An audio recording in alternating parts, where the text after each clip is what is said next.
नमस्कार विद्यार्थी मित्रांनो, उत्कर्ष ज्ञानकटा या यूट्यूब चॅनलमध्ये आपलं स्वागत आहे. मित्रांनो, मी अवतार ज्ञानेश्वर. आपण महाराष्ट्र राज्य सेट परीक्षा 2025 या परीक्षेच्या अनुषंगाने सूक्ष्म अर्थशास्त्र या विषयाचा अभ्यास करत आहोत. मित्रांनो, आपण आज मागणीतील बदल हा घटक अभ्यासणार आहोत. नेमकं मागणी कशी बदलते आणि कोणत्या घटकामध्ये काही बदल झाल्यास मागणीतील होणारा बदल आपण आज अभ्यासणार आहोत. तत्पूर्वी जर आपण उत्कर्ष ज्ञानकटा या यूट्यूब चॅनलला सबस्क्राईब केलं नसेल तर कृपया करून घ्या व व्हिडिओ जर आवडला असेल तर नक्कीच लाईक, कमेंट आणि शेअर करा. मित्रांनो, मागणीतील बदल म्हणजे काय? एकंदरीत मागणीचा विस्तार आणि संकोच या प्रकारे मागणीमधील बदल घडून येतो. ह्या कोणकोणते घटक आहेत? तर मागणीतील विस्तार आणि संकोच, दुसरा आहे मागणीतील वाढ आणि मागणीतील घट.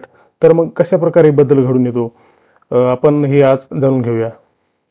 मागणीमध्ये बदल बघा, पाठीमागे आपण अभ्यासलो होतो. इतर परिस्थिती कायम राहिल्यास वस्तूच्या किमतीत आणि वस्तूच्या मागणीमध्ये व्यस्त संबंध अनुभवास येतो, त्यावेळेस मागणीमध्ये बदल घडून येतो.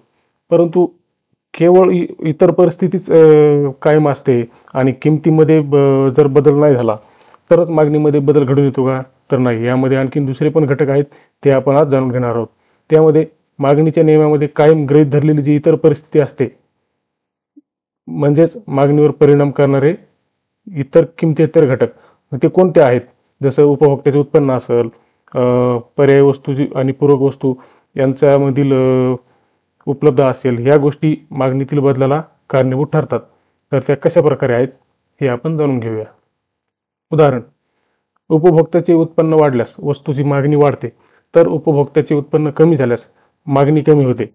म्हणजेच मागणीतील बदल घट किंवा वाढ या दोन परिस्थितीमध्ये घडून येते. बघा, उपभोक्त्याचे उत्पन्न वाढल्यास काय होते? वस्तूची मागणी वाढते, साहजिकच आहे. जर एखाद्या व्यक्तीच्या उत्पन्नामध्ये अचानक वाढ झाली तर तो काय करेल? त्याच्या काही गरजा आहेत आणि उपभोग्य वस्तू साधनं आहेत, ते त्याच्यामध्ये वाढ करण्याचा प्रयत्न करेल. जर उपभोक्त्याच्या उत्पन्नामध्ये अचानक जर घट झाली, म्हणजे त्याचं उत्पन्न कमी झालं, तर तो आहे त्यापेक्षा त्याच्या गरजा मर्यादित करेल, म्हणजे थोडा खर्च कमी करेल. म्हणजेच काय होईल? मागणी कमी होईल. तर हे कसं घडून येतं?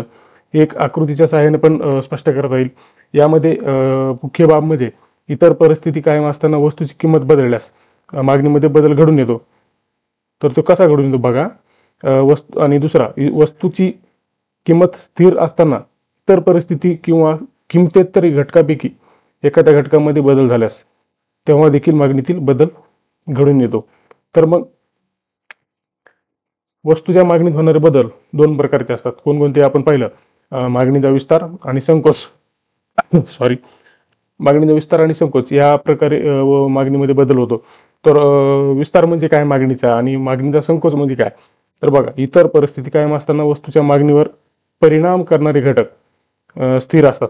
हे कायम लक्षात ठेवायचा. ह्या गोष्टी मागणीमध्ये स्थिर म्हणून जे इतर घटक आहेत, इतर परिस्थिती आहे, ती सर्व स्थिर मानले जाते. म्हणजे त्या वस्तू कुठल्याही प्रकारे बदल होत नाही.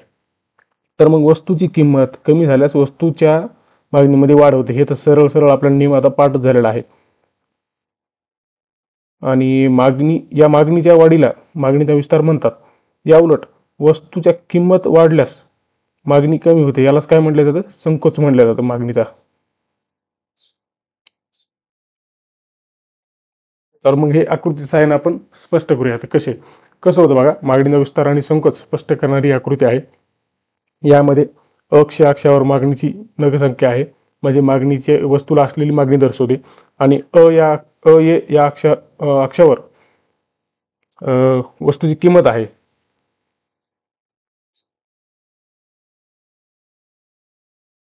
बघा, वस्तूची किंमत क असताना वस्तूला असलेली मागणी किती आहे? अक्ष एवढी मागणी आहे. जर वस्तूची किंमत वाढली किंवा कमी झाली तर मागणीमध्ये कशा प्रकारे बदल घडून येतो, म्हणजे तिचा विस्तार आणि संकोच हा कसा दर्शवला जातो हे या आकृती सहाय्याने आपल्याला पाहायचं आहे. अक मागणी असताना अक्ष अक्षावर अक्ष ही वस्तूची मागणी आहे, म्हणजेच वस्तूला जी असलेली मागणी नग संख्या अक्ष अक्षावर ही या बिंदूला आपल्याला ई बिंदूच्या ठिकाणी दर्शवता येते.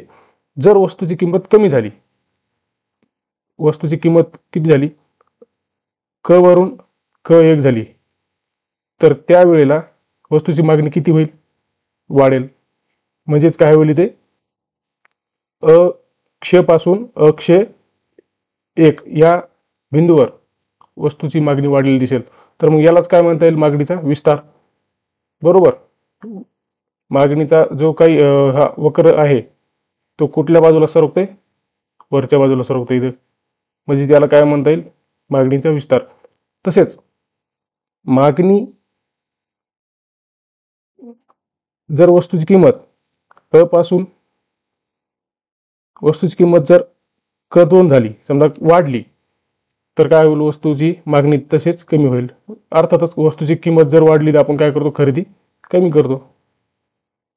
बरोबर. या ठिकाणी ज्या वेळेस वस्तूची किंमत क2 होईल या पॉइंटला, तर त्यावेळेस वस्तूची मागणी किती आहे, क्ष2. बरोबर. तर मग इथे काय होईल, हा मागणी वक्र वरच्या बाजूला शिफ्ट होईल. बरोबर. इथे काय होतंय, मागणीचा संकोच दिसून येतोय या ठिकाणी E2 पॉइंटला. बरोबर. ही काय झाली, मागणीची संकोच आणि विस्तार. समजतं या ठिकाणी. आणि मागणीतील वाढ आणि घटक. मागणीतील वाढ आणि घट ही कशा प्रकारे होते, वस्तूच्या किमती व्यतिरिक्त इतर घटकही मागणीवर प्रभाव टाकत असतात. यामध्ये उपभोक्त्याचे उत्पन्न, पर्यायी आणि पूरक वस्तूंच्या किमती, आवडीनिवडी इत्यादी सारख्या घटकांचा समावेश होतो. या घटकात बदल झाल्यास वस्तूच्या मागणीत बदल घडून येतो.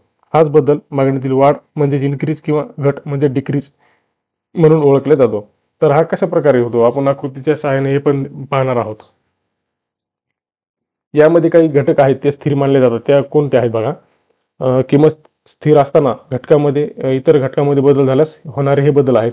यामध्ये उपभोक्त्याच्या उत्पन्नात वाढ झाली असेल, मागणीमध्ये वाढ घडून येते. त्याचप्रमाणे उपभोक्त्याच्या उत्पन्नात घट झाल्यास मागणीमध्ये घट घडून येते.